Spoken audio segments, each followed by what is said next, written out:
At the outset of his definitive work on the novel coronavirus, Dr. Christian G. Anderson stated that here we review what can be deduced about the origin of SARS-CoV-2 from comparative analysis of genomic data.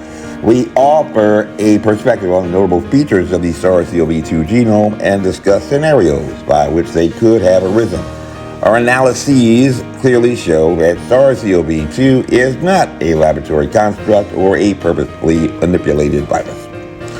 So at the outset, Dr. Anderson, a Christian by name, informed his readers that he was not commencing in an inductive process like Sherlock Holmes, moving from specific observations empirically established to general conclusions, but rather in reverse. Metadata analysis, methodological choices that can place the researcher at entirely different places when it comes to conclusions.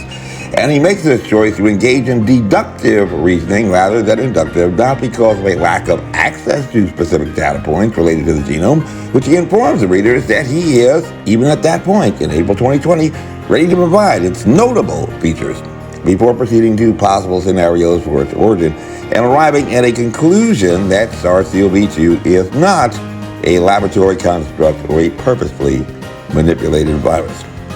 In the last video, some viewers introduced to, while others were reacquainted with, a Nobel laureate and Harvard professor named Richard Feynman and his colorful tale about his former life of sin, gambling, fast cars, and easy women, that would annually, each summer, prevent him from reaching the calm and Pacific Ocean waters seen by early explorers like Ferdinand Magellan. The first explorer to circumnavigate the world, a novel accomplishment Magellan was able to do by cunning daring, negotiating the treacherous straits along the Isthmus of Panama. In 1520, over 400 years before a canal had ever been built. A magnificent achievement and engineering wonder that had been plagued by novel problems arising particularly in the Calabres Cut, an 8-mile stretch where locks were in place, cutting through triple canopy rainforest, battling against coordinated simultaneous attacks of insect-borne illness, mosquitoes infected with malaria and yellow fever, at a cost of over 22,000 lives until they figured out how to dig themselves out of the mud. But like so many before Magellan and after, before the construction of the Panama Canal, astrophysicist Dick Feynman, despite efforts begun in earnest, found the magnetic forces, or simple seducing siren songs of Las Vegas, too powerful an adversary to overcome. And so, for one reason or another, invariably and inevitably, each and every summer cross-country journey would find itself stymied somewhere around the vicinity of the desert oasis that some describe as Sin City. And you know that whatever happens in Vegas stays in Vegas. Kind of like the island of Lotus either. Hello, my name is Major Mike Webb, and at least indirectly, as a retired member of the intelligence community, recently both the President and the United States Supreme Court have tasked me to report on a fascinating phenomenon, which may be of great interest, with as many as 3 in 10 Americans by December identifying themselves as nuns. Having kicked the habit of religion, not so much kicking nuns in the head, not affiliated with any faith denomination at all, up 6 points since the pre-pandemic estimate that had already found their numbers exceeding those affiliated with the Roman Catholic Church, which still remains the largest formal faith denomination in America. And finding myself located in the home of most government scientists, where only around 35% of residents are affiliated with any religious faith denomination at all, around 10 points lower than even the statewide average, around 45%, still lower than most of the American South, and one of the most educated by credentials municipalities in the nation, boasting 95.7% of households with internet access in Arlington, 94.3% with at least a high school diploma, 75.3% with at least one graduate degree. That's a lot of graduate degrees. And boasting a rank of, not graduate degrees, but just bachelor's degrees, and boasting a rank of 14th for holders of graduate degrees in the nation. This is truly a once-in-a-lifetime opportunity for me to be the change agent and disruptive agent in a paradigmatic shift for scientific evolution on the divisive and controversial debate of Darwinian evolution versus Abrahamic creation theory. answering the pandemic question posed to the intelligence community. From where did a novel coronavirus find its origins? But returning to the debate prompted by the ACLU in nearby Tennessee during the Scopes monkey trial to revisit the debate on the topics as to from where mankind had its genesis, so as to be available to fall victim to a novel coronavirus, which even CDC Director Dr. Rochelle Walensky has assured us isn't stupid, as its successes in natural selection have empirically established, while, as she has claimed as a doctor, looking at empirical data points, like yourselves, human choice has not served us well, having just surpassed the number of Jewish people who had been exterminated in the Holocaust.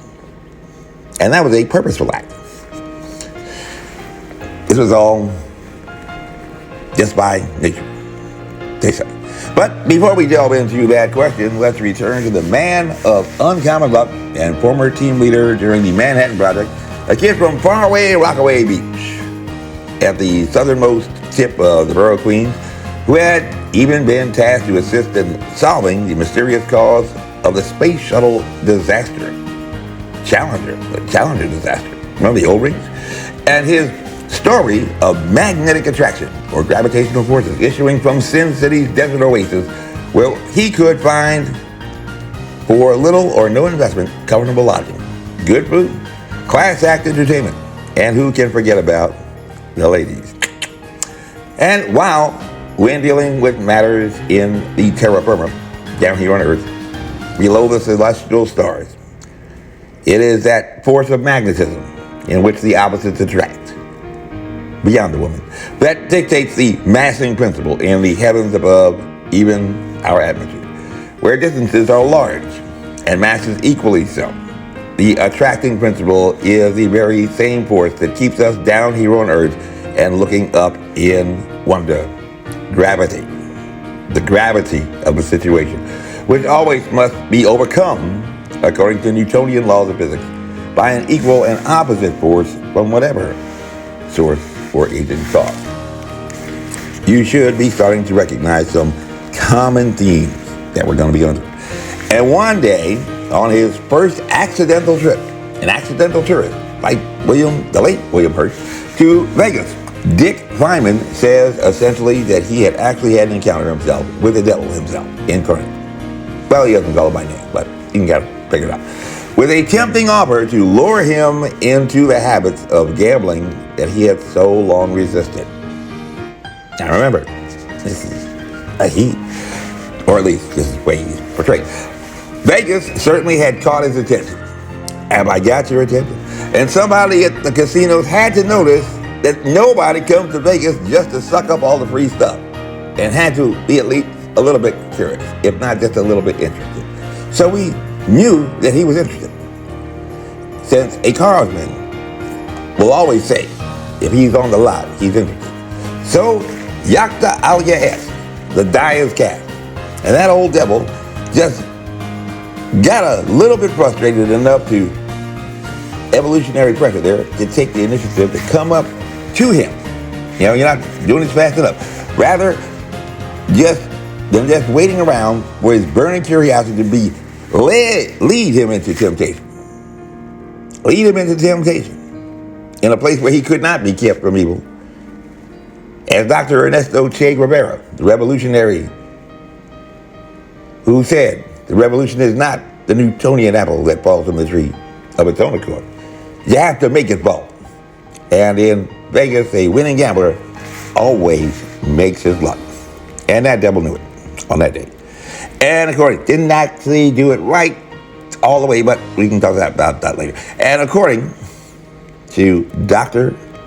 Dick Feynman, Dr. Dick, astrophysicist, professor by day, and wild man and party animal by night. One day, I was lying around the pool at my motel. One day, I was lying around the pool at my motel. He wasn't at the big hotel, he was just at the motel. And some guy came up, and started to talk to me. I can't remember how he got started. He just kind of showed up and we were having a conversation. I don't know, maybe they went to the bathroom and said, hey, great minds think alike.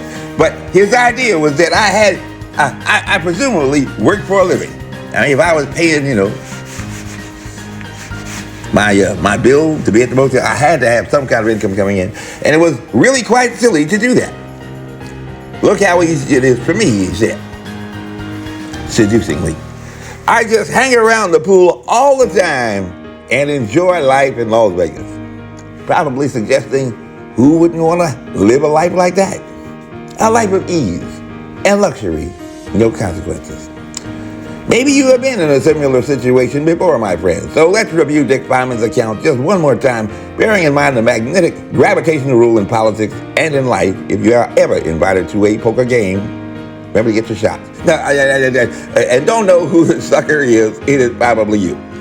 And nobody goes to Vegas just to enjoy the shows, because you know that everything happens in Vegas stays in Vegas. And you look like a winner. One day, I was lying around the pool, he says, at my motel, and some guy came up and started to talk to me. I can't remember how he got started, but his idea was that I presumably worked for a living, and it was really quite silly to do that. Look how easy it is for me, he said. I just hang around the pool all the time and enjoy life in Las Vegas. Okay, now, what's a great way to extract yourself from that conversation right there? Nip it in the bud, as my mom used to say. Well, if you're enjoying yourself so much, why the hell are you bothering me? Okay, but that's not what Richard Feynman said. He said, how the hell do you do that without working? He's got him on the line. Simple, he says. I bet on the horses. Returns to the astrophysicist. I don't know anything about horses, but I don't see how you can make a living betting on the horses, he said, skeptically. Of course you can, he said. That's how I live. I'll tell you what, I'll teach you how to do it too. We'll go down and I'll guarantee that you'll win $100. How can you do that, he asked. I'll bet you $100 that you'll win, he said. So if you win, it doesn't cost you anything. And if you lose, you get $100. So he thinks, gee, that's right. If I win $100 on the horses and I have to pay him, I don't lose anything. It's just an exercise. It's just proof that his system works. And if he fails, I win $100. It's quite wonderful. Or so Dr. Feynman, an astrophysicist, thought, who looked like an intelligent person.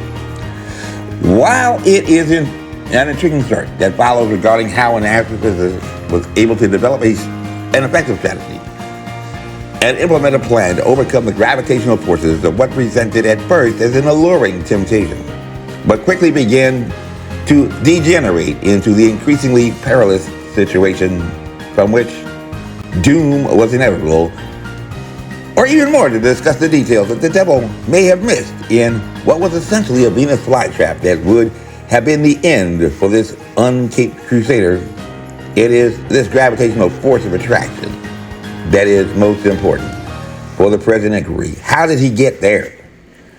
But when one discusses life on Earth and how we got here, there is a necessary precondition. The question you have to ask before. We would have to have some Bugsy Malone arrive in the desert with an idea to build a casino where we could go to play. And just as it is magnetism on the molecular level that is the attractive force, on the intraplanetary level, it is that same force that keeps your feet on the ground and not hurling outward into space without a spacesuit and rocket, that dictates attraction, a fundamental principle in the formation of galaxies, solar systems, and planets, an immutable law to which nobody is immune or exempt. I have natural immunity. No, you don't. Follow the science. Recall that Ed Turner, recently a professor at Princeton University, who had teamed up with a colleague, David Spiegel, at the Institute for Advanced Study, also in Princeton, to proceed with Bayesian statistical analysis. Sounds very, very intelligence. Again, a deductive methodology for abiogenesis, or the formation of life on planets, had observed to the Scientific American that as for the state of modern science, now we know that worlds around stars are the norm, and that those similar to Earth in most basic terms of size, mass, and insulation are common as well.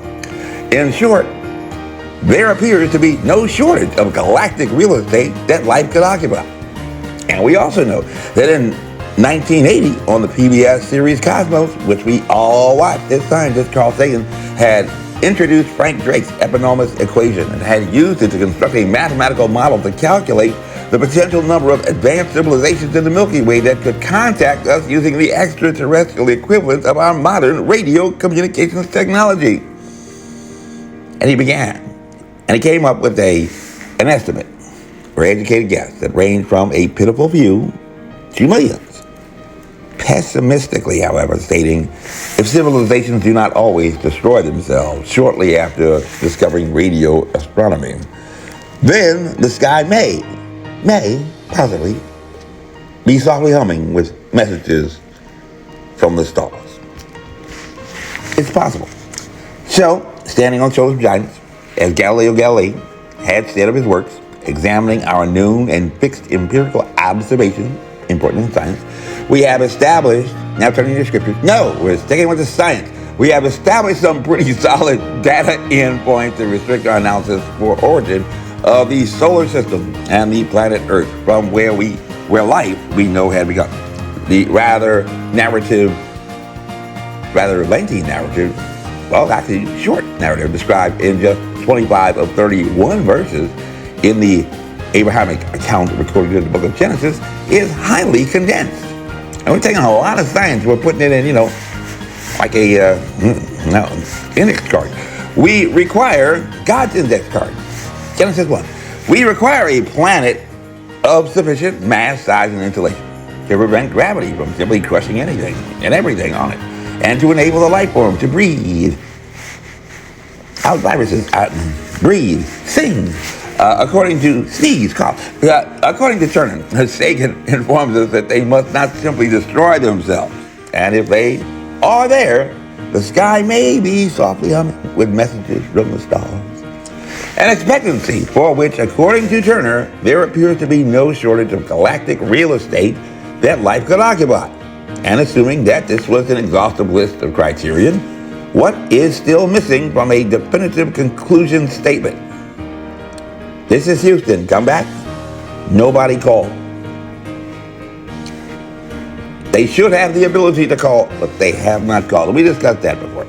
But considering some items not on their list, let's consider the real estate. Remember, when a salesman tries to tell you something, he's not going to tell you some very, very important stuff. Let's consider the real estate requirements of location, location, and location. You wanted to sell real estate, you know that. Location, location, location. Let's talk about that in terms of planet Earth. And while other planets may have the proper size, mass, and insulation, some force or dumb luck just happened to load the deck so that here on Earth, we are just 1 million miles closer or farther away from the sun. Life as we know it would be impossible. We just have to be in the perfect place, the place to be, in the solar system. It is possible to just get lucky and hit the jackpot at the casino. I'm sure a few have tried it. And even Dick Feynman admits that the casinos are actually built and designed for you to bring your money and lose, or they would go broke themselves. Why would they be there to lose money? That would just be not rational or logical. Fascinating, but not a good idea. Perhaps a little more hostile environment. But I am certain that you know at least one person who has a story about actually going into that hostile environment, hitting the jackpot, but not probably many more. System is not made for casinos to, give you money for free. People start giving you stuff for free. You really should start asking questions. Oh yeah, and by the way, remember to sign up for those vaccines. What other features on the planet distinguish it from others that may possess the proper size, mass, and insulation, and which, at least for life, as we know it to exist on Earth, is an essential sine qua non requirement? And the very thing that when scientists at NASA look above and beyond, they seek to determine whether life exists on other planets. Come on, what is it? What is it? It is something that is not very abundant in a desert, unless perhaps you come upon an oasis casino and not a mirage casino in Nevada. Looking for a hookup with a partner in crime? Hint, hint. What do you need to produce? Hint, hint. Hey, honey, how about a drink, right? You need to have that chemistry of H2O for this love connection. Get going. And according to the U.S. Geological Service, see, we're staying with the science. Do you know how many rounds of drinks nobody ordered at this table, but they just showed up? 71% of the Earth's surface is covered by water, and 96.5% of that water is in the oceans. In addition to water in the air, sometimes visible as clouds, which may even form some neat shapes, which some people, and you know who you are, interpret as signs. But also in ice caps and glaciers, which some people, and you know who you are, fear are melting and causing tidal and climate change that must be stopped. And you know who you are. And also rivers and lakes. In the ground, soil is moisture, wells and aquifers, fresh and salt water. Some just polluted water. You just don't want to drink. It needs to be purified. And even in living beings, just like you, your three-legged dog that you rescued, and the plants that you even talked to. Everybody gets drinks. But who placed the order? And who delivered it? Pure luck. Who ordered the water? Forget about the code red. Who ordered the water? We got a lot of water at the table. Well, in a very condensed account in the book of Genesis, we find on day 2 of creation recorded, God said, let the waters under the heaven be gathered together unto one place, and let the dry land appear. And it was so. Which to a reasonable person sounds like a quick and dirty nutshell version without getting too bogged down in meticulous details that would probably bore to death even folks who don't bother to read the Bible or go to church. A shepherd knows his sheep and was probably thinking, this dude is going to look at this science book and say TLDR, like we did in the pandemic. Too long, didn't read it. And it is hard enough to get folks to go to church without a pandemic. But we'll get into that science part next time. And that's for now. That's enough for now. So let's pause here and be sure to join us in the next video as we discuss further the formula for being a winner at the big casino and a story about a one in a trillion or more chance bet on a lifetime that was won at this big blue marble casino, just relying on luck with no choices at all apparently, and which apparently mankind could not do even with the best technology during a pandemic visited by a virus that isn't stupid. This briefing is unclassified, as you were.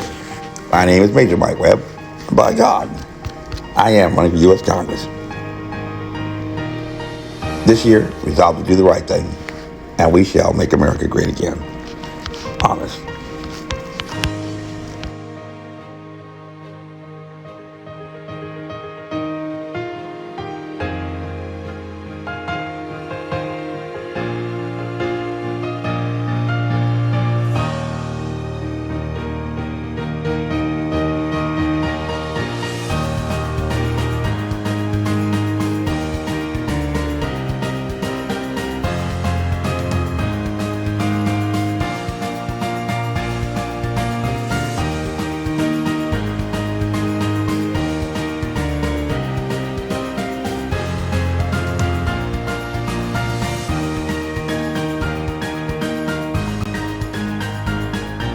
This advertisement was authorized by Mike Webb.